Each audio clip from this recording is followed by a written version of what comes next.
Boa noite, ou talvez boa madrugada, para você que me acompanha agora. Sabe aquela sensação, aquele frio na espinha que não é do vento? O arrepio que sobe pela nuca mesmo quando não há nada lá. E se eu te dissesse que essas pequenas sensações, esses vislumbres do inexplicável, são apenas um véu, uma fina cortina que nos separa de algo muito mais antigo e perturbador do que a nossa mente sequer consegue conceber. Algo que espreita nas fendas da realidade, esperando apenas um convite, um olhar desatento, para se manifestar. Prepare-se, porque a história de Lucas vai te fazer questionar cada linha reta, cada sombra na parede, cada silêncio ensurdecedor da sua própria casa. Lucas era um homem de ordem. Arquivista por profissão, meticuloso por natureza. Na verdade, para ele, a vida era uma grande estante, onde cada documento, cada memória, tinha seu lugar exato. Ele passava seus dias mergulhado no porão empoeirado de um prédio centenário no centro de São Paulo. O cheiro de papel velho, poeira e um mofo persistente era seu perfume de trabalho. O silêncio, quebrado apenas pelo ranger das prateleiras ou o pio ocasional de um rato, era sua trilha sonora. Lucas amava aquele lugar. Era um santuário de informações, um guardião do tempo esquecido. Até que um dia, enquanto catalogava uma leva de documentos do século XIX, ele encontrou uma caixa. Velha, sem identificação, coberta por uma camada tão grossa de pó que parecia ter sido esquecida ali desde a fundação do arquivo. Aquilo já era estranho. Lucas tinha um mapa mental de cada canto, cada caixa, cada vestígio naquele subsolo. Essa caixa, porém, parecia ter se materializado do nada. Uma anomalia na sua ordem perfeita. Com uma curiosidade fria, quase clínica, ele abriu a caixa. Dentro não havia papéis oficiais, nem registros da cidade. Havia um único volume, um diário. Capa de couro ressecado, páginas amareladas e uma caligrafia peculiar. Não era bonita nem elegante. Era uma caligrafia nervosa, apressada, como se o autor estivesse escrevendo em meio a um tremor constante. O diário pertencia a um tal de Horácio Leme, cartógrafo de alguma expedição esquecida à Amazônia no final dos anos 1800. Lucas começou a ler por pura distração, em suas pausas. Mas logo a distração virou fascínio, e o fascínio, uma obsessão gelada. Os relatos de Horácio não eram sobre florestas exuberantes ou rios caudalosos, eram sobre paisagens que respiravam, sobre árvores que mudavam de lugar quando não se olhava, sobre um cheiro estranho, metálico e úmido, que vinha do solo em certos pontos da selva. Ele falava de padrões. Padrões estranhos no musgo das pedras, na disposição das folhas, nas rachaduras de rochas antigas. Padrões que desafiavam a geometria que Lucas conhecia. Mas o que realmente começou a perturbar Lucas foram os mapas. Horácio havia desenhado vários deles no diário. Não eram mapas geográficos comuns, eram mapas de percepção. Mapas de lugares que Horácio via, não de lugares que existiam. Haviam em particular um mapa de uma área remota da Amazônia, com um ponto central marcado com um símbolo que lembrava uma espiral disforme, e a anotação: a muralha invisível. Com o passar dos dias, Lucas não conseguia mais largar o diário. O trabalho no arquivo se tornou uma fachada, um disfarce para sua verdadeira ocupação. Decifrar os delírios de um cartógrafo morto há mais de um século. O que ele lia começou a vazar para sua própria realidade. Primeiro, foi o cheiro. Aquele cheiro metálico e úmido que Horácio descrevia começou a impregnar o ar do arquivo. Um cheiro que não era de mofo, nem de poeira. Era algo diferente, pungente, que parecia vir das profundezas da terra ou de um tempo muito distante. Lucas esfregava o nariz, achando que estava ficando paranoico, mas o cheiro persistia. Entranhava-se em suas roupas, em seus cabelos, em seus pulmões. Depois, as sombras. O arquivo era mal iluminado, com lâmpadas fluorescentes antigas que piscavam e zumbiam. Lucas sempre achou o ambiente charmoso. Agora, as sombras pareciam ter vida própria. Nos cantos do seu campo de visão, ele via movimentos rápidos, formas que se contorciam, mas que desapareciam no momento em que ele focava o olhar. Ele pisava com cautela, sentindo que não estava mais sozinho, que algo o observava de trás das prateleiras, do escuro. A arquitetura do prédio. A arquitetura.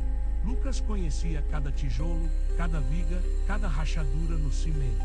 Mas de repente, ele começou a notar coisas. Uma parede que parecia ligeiramente curvada, embora ele soubesse que era perfeitamente reta.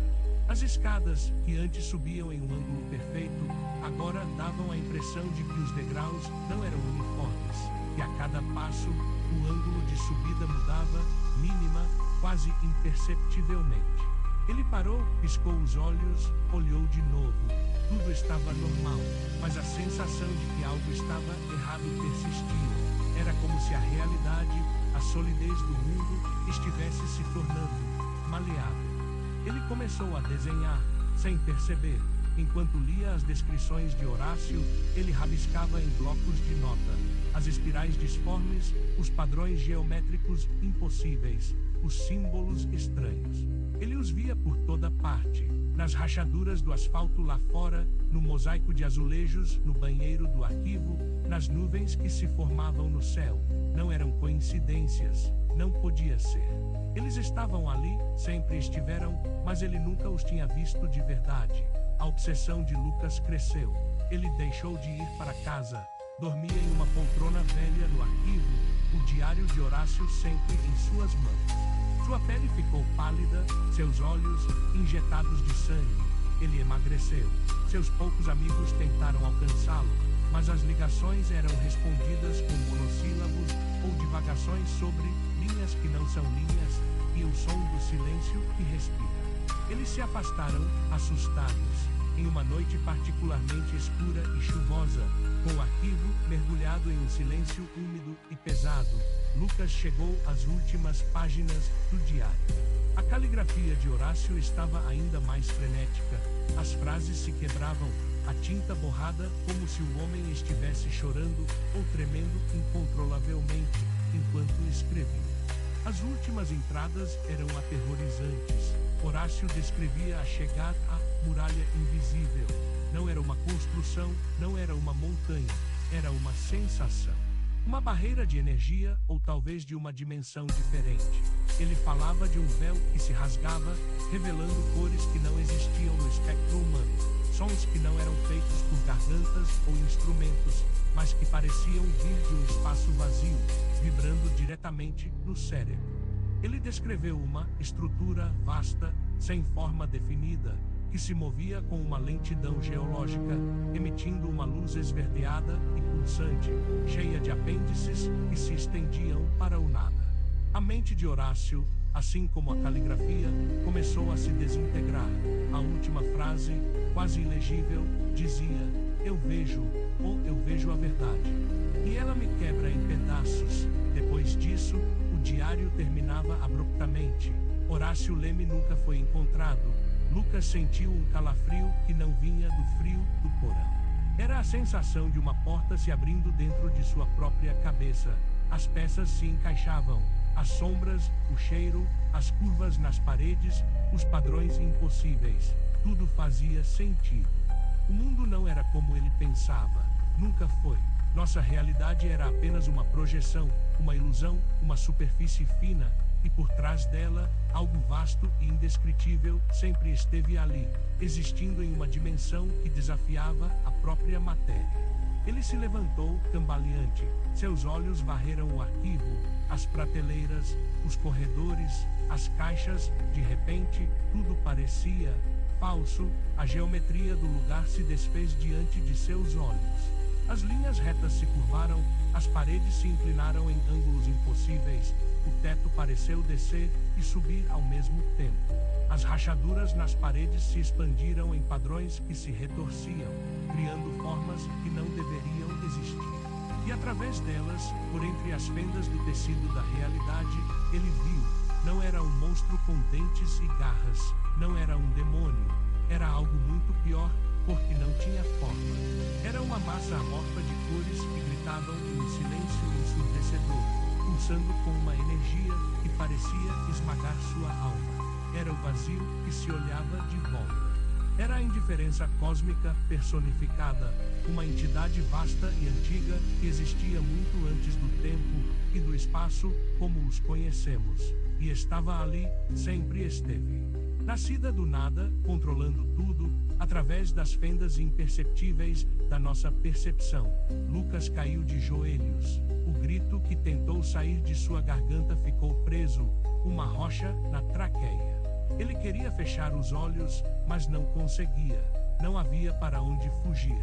O mundo tinha se desfeito, e ele, o arquivista da ordem, agora via o caos primordial que o sustentava. E a pior parte não era o que ele via, mas a realização terrível de que aquilo sempre esteve lá, e que todos nós vivemos, dormimos, trabalhamos, amamos, existimos, sobre um abismo que a qualquer momento pode se abrir e nos devorar em sua verdade incompreensível. Dias depois, a polícia foi chamada por vizinhos que sentiram um cheiro estranho vindo do apartamento de Lucas. Ele foi encontrado sentado no chão, cercado por centenas de mapas da cidade, todos rabiscados com os símbolos e padrões impossíveis que Horácio Leme havia desenhado. Seus olhos estavam abertos, fixos no vazio, um sorriso perturbadoramente calmo em seus lábios. Ele não respondia, apenas murmurava sílabas desconexas, apontando para lugares que não existiam, para cores que não podiam ser vistas. O diário de Horácio Leme nunca foi encontrado. Ou talvez, como a caixa que o continha, ele nunca tivesse realmente existido. A cidade continuou seu ritmo insano, indiferente à mente quebrada de um de seus habitantes. Lucas foi internado em uma instituição. Dizem que, às vezes, ele ainda sorri. E quando os enfermeiros o veem olhando fixamente para uma rachadura na parede, para a forma de uma nuvem no céu, ou para o padrão do linóleo do chão, eles se perguntam se ele está apenas delirando. Mas a verdade é que Lucas não está mais em nosso mundo. Ele está em um lugar onde as paredes respiram, as linhas se dobram e o silêncio grita. Um lugar onde ele pode ver, a todo momento, as verdadeiras formas da existência. E ele está lá, testemunhando aterrorizado o que há por trás do véu. E você? Você já olhou atentamente para as sombras no seu quarto? Aquela mancha no teto que parece um rosto? Aquela sensação de que você não está sozinho, mesmo quando está? Eu te garanto, às vezes, é melhor não olhar de perto, porque quando você encontra o inexplicável, não há como voltar. E uma vez que você vê a verdade, ela se recusa a ser esquecida. Ela te acompanha, sussurrando em cada silêncio, espreitando em cada sombra. Boa noite, e durma bem, se conseguir.